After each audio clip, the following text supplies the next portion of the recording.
Assalamualaikum warahmatullahi wabarakatuh. Perkenalkan, saya Neng Sania bersama teman saya Mira Agustin, Reka Regis, Reja Pahlepi, Rija Jihad, dan juga Putri Nuraini. Kami dari kelompok 7 di sini akan menjelaskan mengenai akhlak terhadap hewan. Nah, sebelumnya kita sudah mengetahui binatang adalah makhluk Allah yang tidak berakal. Binatang dan alam raya seisinya diciptakan untuk kemaslahatan manusia sebagai khalifah Allah di muka bumi. Manusia diberi kewenangan penuh untuk membantu alam raya dan demi kemajuan manusia. Dalam Quran Surat Al-An'am ayat 142, Allah Subhanahu wa Ta'ala berfirman, "Wa minal an'ami hamulatan wa farsan, kullu mimma razaqakumullah wa la tashabihu hadawati syaitan. Innahu lakum aduwwum mubin," yang artinya, dan di antara hewan-hewan ternak itu ada yang dijadikan pengangkut beban dan ada pula yang untuk disembelih. Makanlah rezeki yang diberikan Allah kepadamu dan janganlah kamu mengikuti langkah-langkah setan. Sesungguhnya setan itu musuh yang nyata bagimu. Meski demikian, Islam meletakkan etika dalam binatang.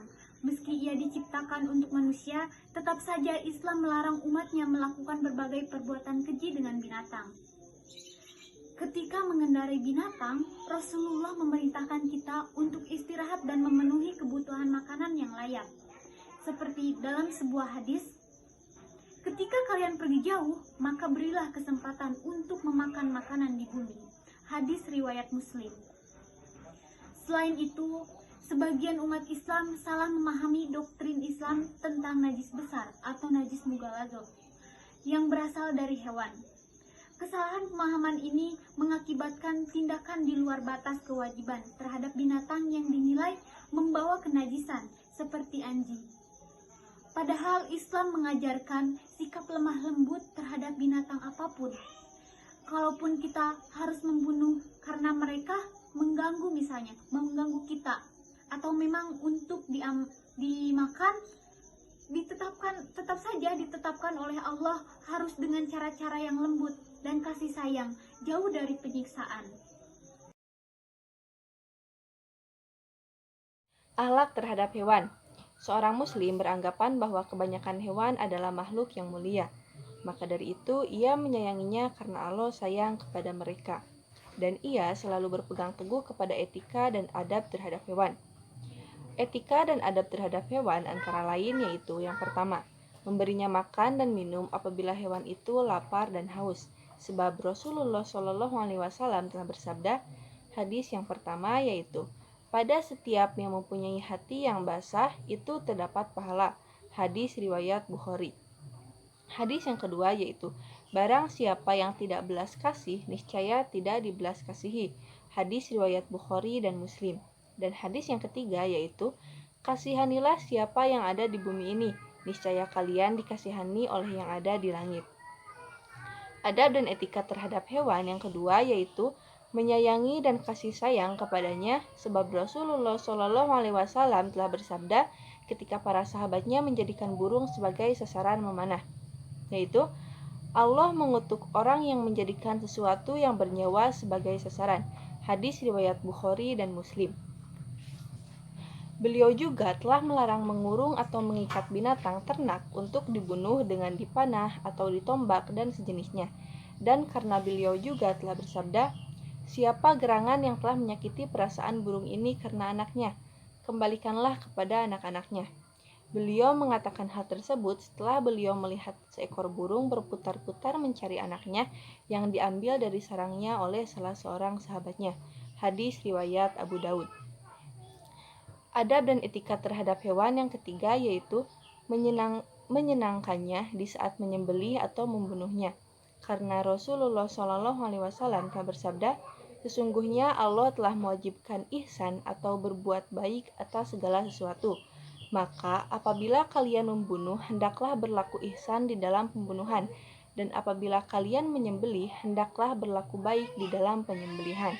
Dan hendaklah salah seorang kamu menyenangkan sembelihannya, dan hendaklah ia mempertajam mata pisaunya." Hadis riwayat Muslim.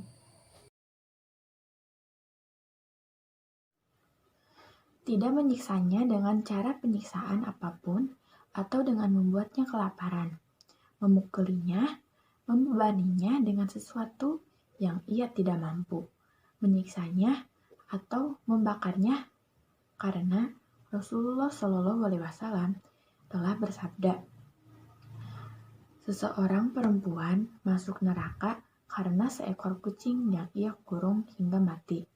Maka dari itu, ia masuk neraka karena kucing tersebut disebabkan olehnya karena tidak memberinya makan dan tidak pula memberinya minum di saat ia mengurungnya, dan tidak pula ia membiarkannya memakan serangga di bumi.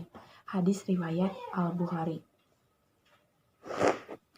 Ketika beliau berjalan melintasi sarang semut yang telah dibakar, beliau bersabda, sesungguhnya tidak ada yang berhak menyiksa dengan api selain Rob, Tuhan, pemilik api.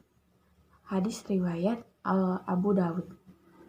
Boleh membunuh hewan yang mengganggu, seperti anjing buas, serigala, ular, kalajengking, tikus, dan lain-lainnya. Karena beliau telah bersabda, ada 5 macam hewan fasik yang boleh dibunuh di waktu halal atau tidak ihram, dan di waktu ihram, yaitu ular, burung gagak yang putih punggung dan perutnya, tikus, anjing buas, dan raja wali. Hadis riwayat Muslim. Juga ada hadis sahih yang membolehkan membunuh kalajengking dan mengutuknya. Boleh memberi wasam tanda cap dengan besi panas pada telinga binatang ternak dan tergolong na'am untuk maslahat.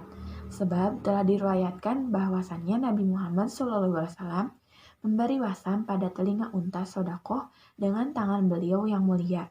Sedangkan hewan lain selain tergolong na'am, unta, kambing, dan sapi tidak boleh diberi wasam. Sebab ketika Rasulullah SAW melihat ada seekor keledai yang mukanya diberi wasam, beliau bersabda, Allah mengutuk orang yang memberi wasam pada muka keledai ini. Hadis riwayat Muslim. Adapun hadis tentang adab kepada hewan. Fi kulli datin kabidharo'an ajran. Pada setiap yang mempunyai hati yang bisa kehausan terdapat pahala dalam berbuat baik kepadanya. Hadis riwayat Al-Bukhari. Bismillahirrahmanirrahim. Saya Reza Palevi akan melanjutkan materi tentang ilmu akhlak terhadap hewan. Ketika beliau berjalan melintasi sarang semut yang telah dibakar, beliau bersabda, sesungguhnya tidak ada yang berhak menyiksa dengan api selain Rob atau Tuhan, ya Allah, pemilik api. Hadis riwayat Abu Daud. Nah, hadis ini adalah hadis yang sahih. Kemudian boleh membunuh hewan yang mengganggu seperti anjing buas gitu kan, serigala, ular, kalajengking, tikus, dan lain-lainnya. Karena beliau telah bersabda, ada 5 macam hewan fasik yang boleh dibunuh di waktu halal atau tidak ihram. Dan di waktu ihram yaitu ular, burung gagak yang putih punggungnya dan perutnya, tikus, anjing buas, dan raja wali. Nah, hadis riwayat ini adalah hadis riwayat Muslim. Nah, ini juga hadisnya yang sahih. Yang ini teh hadis boleh membunuh kalajengking dan mengutuknya. Boleh memberi wasam atau tanda atau cap dengan besi panas pada telinga binatang ternak yang tergolong na'am untuk maslahat, sebab telah diriwayatkan bahwasannya Nabi Muhammad SAW memberi wasam pada telinga unta sedekah dengan tangan beliau yang mulia. Sedangkan hewan lain yang selain yang tergolong na'am, unta, kambing, dan sapi tidak boleh diberi wasam atau tanda cap ya. Sebab ketika Rasulullah Shallallahu Alaihi Wasallam melihat ada seekor keledai yang bukannya diberi wasam, beliau bersabda, Allah mengutuknya orang yang telah memberi wasam pada muka keledai ini. Nah, ini adalah hadis riwayat Muslim. Ya, mungkin cukup sekian dari saya. Saya lanjutkan lagi ke materi yang selanjutnya. Terima kasih.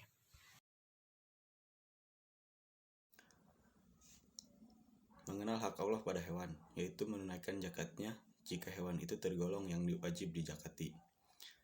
tidak boleh sibuk mengurus hewan hingga lupa taat dan zikir kepada Allah, sebab Allah telah berfirman, "Hai orang-orang yang beriman, janganlah harta-hartamu dan anak-anakmu melalaikan kamu dari mengingat Allah."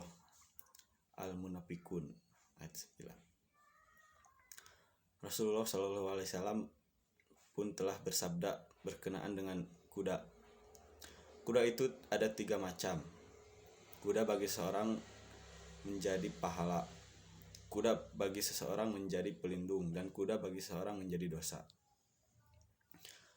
Adapun kuda yang mendatangkan pahala adalah kuda seseorang yang dipangkal untuk fisabilillah. Ia banyak berdiam di padang rumput atau di taman. Maka apa saja yang dimakan oleh kuda itu selama dipangkal di padang rumput atau di taman itu, maka pemiliknya mendapat pahala-pahala kebajikan. Dan sekiranya ia meninggalkannya lalu mendaki 1 atau 2 tempat tinggi, maka jejak dan kotorannya menjadi pahala-pahala kebajikan baginya. Maka dari itu, kuda seperti itu menjadi pahala bagi pemiliknya.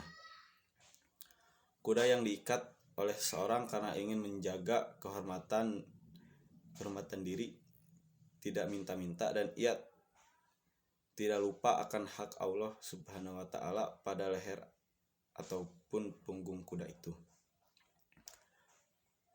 maka kuda itu menjadi pelindung baginya. Dan kuda yang diikat dipangkal oleh seseorang karena kebanggaan, ria, dan memusuhi orang-orang Islam, maka kuda itu mendatangkan dosa baginya.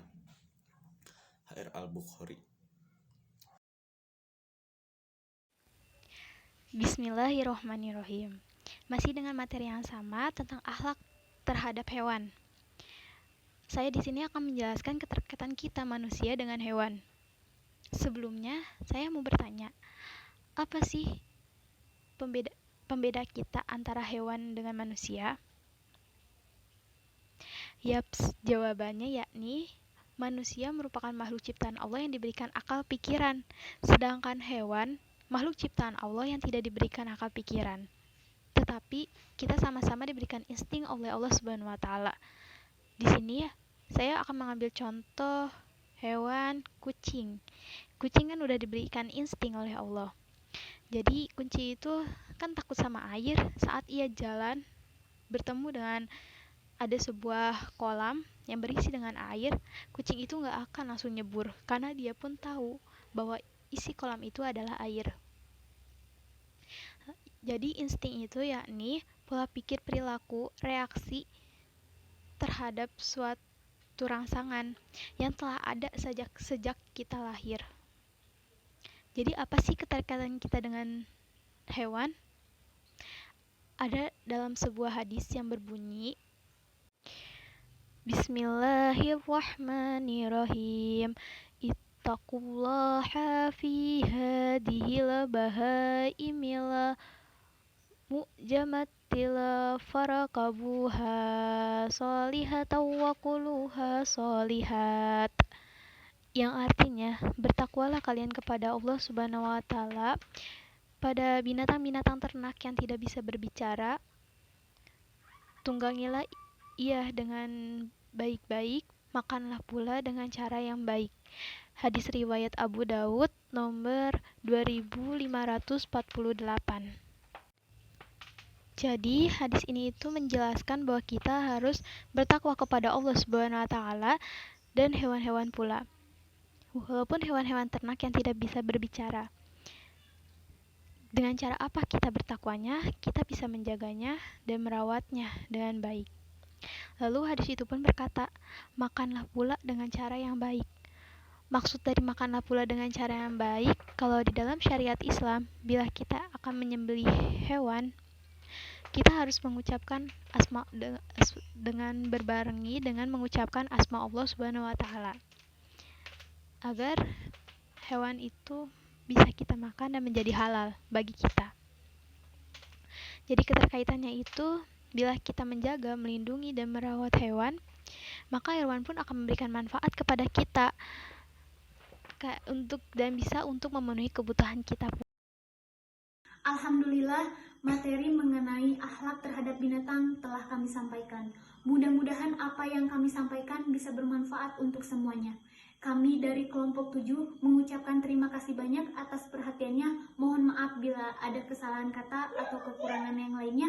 Akhirul kalam billahi taufiq walhidayah waridul inayah. Wassalamualaikum warahmatullahi wabarakatuh.